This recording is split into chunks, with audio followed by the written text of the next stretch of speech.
This film tells the story of the two men who covered up the greatest crime in human history and supervised the medical system that committed this heinous violation.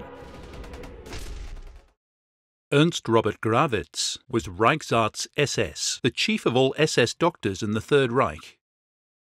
At the same time, he was the managing president of the German Red Cross. We really only know him from photographs and documents. That's where I came to see him as a career-conscious man and a classic achiever like so many young men in the Third Reich. In other words, the task assigned to him here to reorganize the Red Cross was something he took very seriously. Even so, he was someone who tended to hold back, the typical man in the second row.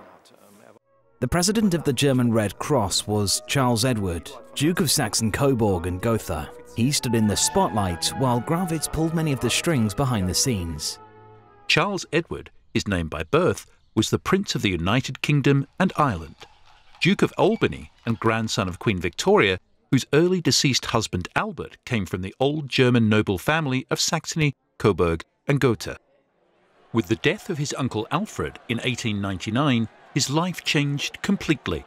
Charles's grandmother, Queen Victoria, and his cousin, the German Emperor Wilhelm II, appointed Charles as Alfred's successor as the new Duke of Saxony, Coburg and Gotha.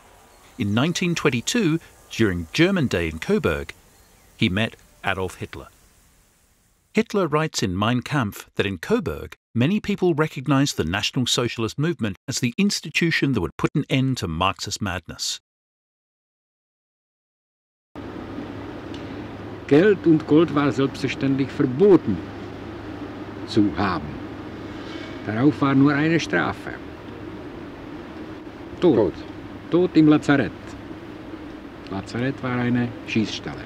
Mit einem Genickschuss. Ja, eine Schießstelle mit Rotem Kreuz, mit einem Emblem des Roten Kreuzes.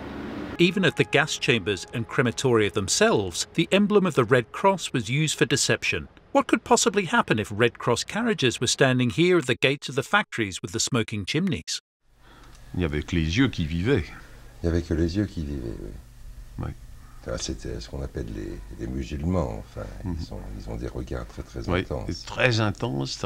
Ces gens vous observant avec une intensité incroyable, n'est-ce pas, de se dire, ben voilà un qui vient, un vivant qui passe, n'est-ce pas, et qui n'était pas un SS. Karl Gebhardt, Grawitz's successor after his suicide, was sentenced to death.